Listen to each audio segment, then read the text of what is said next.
Preparados para a nossa revisão para a prova? Vamos lá então. Vamos lembrar aí, né? A gente vai ter na nossa prova a Revolução Francesa e o governo de Napoleão Bonaparte. Então qual é o primeiro ponto que a gente tem que pensar sobre a Revolução Francesa? Por que diabos aqueles malucos na França começaram a atacar o terror em tudo?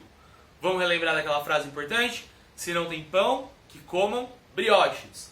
Ou seja, a população francesa estava passando fome, estava em uma crise extremamente forte do ponto de vista social. E o que o rei da França fazia com relação a tudo aquilo? Taxava imposto. E se taxava imposto é porque ele podia, afinal de contas a gente estava vivendo o período do absolutismo.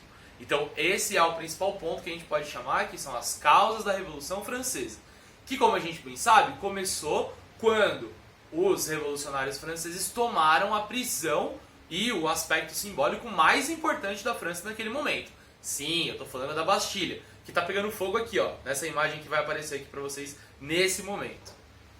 E a Bastilha pegando fogo, então, representa pra gente dois fatores. O primeiro deles, simbolicamente, é o símbolo do antigo regime que está caindo. Afinal de contas, quando o rei tinha algum problema, o que ele fazia? Pegava os seus inimigos e mandava para a Bastilha. Então, quando aqueles caras conseguiram derrubar a Bastilha, é uma grande transformação do plano simbólico.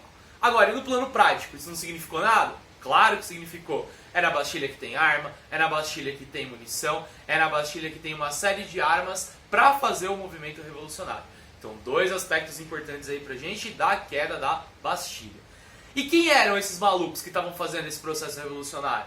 Vamos relembrar? Então a gente tem vários e vários grupos sociais ali, vamos destacar os três mais importantes, certo?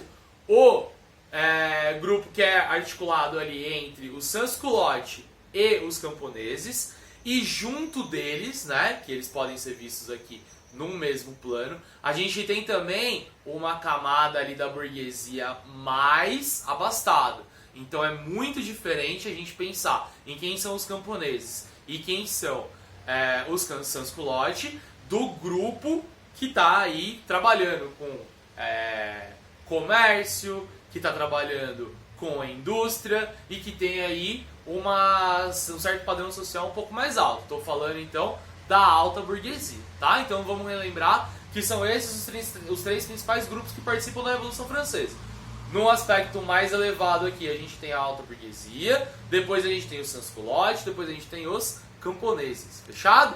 E esses caras então, quando eles se propõem a fazer a revolução, eles também vão se dividir em aspectos políticos e ideológicos. E aí vocês vão ver aqui uma imagem da própria convenção. E a convenção, ela representa pra gente como estava organizada a sociedade francesa da Revolução, né, do período da Revolução, nos aspectos políticos. Por que essa imagem é importante pra gente? Porque quando vocês olharem aqui, ó, à esquerda, vão estar quem? Vão estar os grupos mais radicais. E à direita, quem que vai estar? Vai estar os grupos mais conservadores. Então à esquerda estavam os jacobinos, grupos que representavam os interesses dos sans-culottes e dos camponeses, ou seja, queriam transformações muito mais impactantes na sociedade francesa, e o grupo dos girondinos, que representava os interesses da burguesia. Então queriam algumas mudanças? Queriam, mas esses caras aqui, eles não estavam nem um pouco interessados em fim da escravidão, em melhorias para as populações mais pobres e em nada que transformasse radicalmente aquela sociedade. Enquanto que os jacobinos queriam o quê? Principalmente fim da escravidão, principalmente seguro-desemprego para a população mais pobre, principalmente o trabalho mais bem remunerado para essas camadas.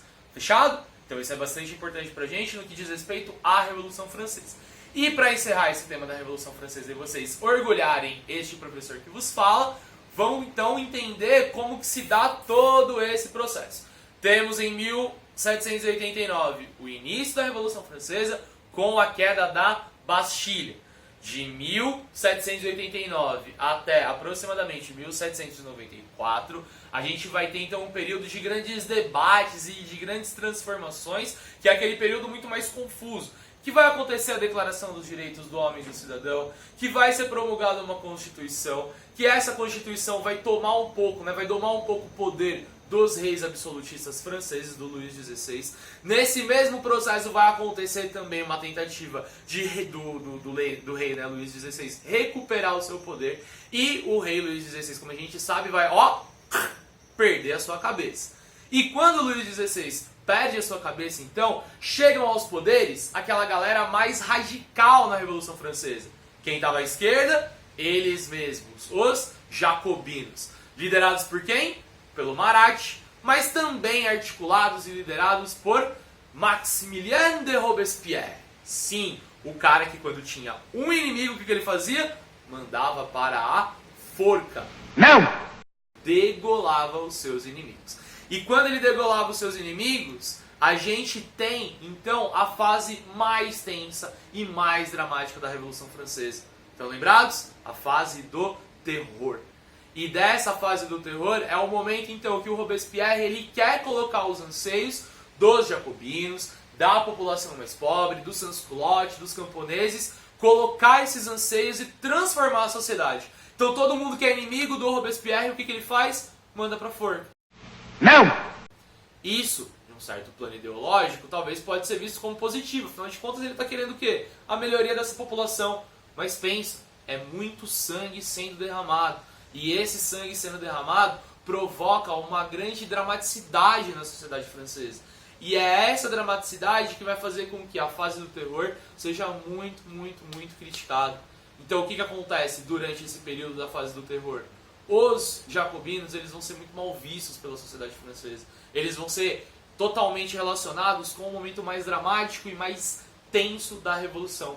E isso vai fazer com que a fase do terror seja um período muito conturbado e que vai abrir caminho para os girondinos. Surgiram novamente, estão aqui, estavam na nossa direita e substituem então os jacobinos no poder nesse período revolucionário.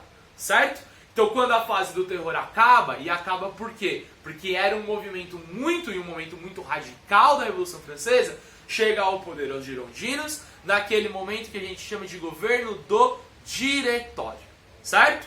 O governo do diretório, então, como a gente sabe, como a gente lembra bem das nossas aulas, é um período no qual os girondinos estão no poder e durante esse período eles vão retomar, eles vão voltar atrás em várias ações dos jacobinos. A escravidão que tinha sido abolida volta, os privilégios para as camadas mais altas da sociedade vão voltar também, mas ainda assim é muito necessário chegar ao poder alguém que vai conseguir domar esses 10 anos de dificuldade que a França está sofrendo. E quem vai ser essa pessoa? É ele mesmo. O cara que foi responsável por expulsar o Império Austro-Húngaro da França. O cara que vai ser responsável por fazer as maiores vitórias que a França revolucionária vai ter. E que vai ser alçado ao poder por quê? Porque ele é o maior general de todos os tempos. Napoleão Bonaparte vai dar o golpe de 18 de Brumário em 1799, pondo fim à Revolução Francesa, mas iniciando o período chamado de Império Napoleônico, que a gente vai ver daqui a pouquinho, beleza?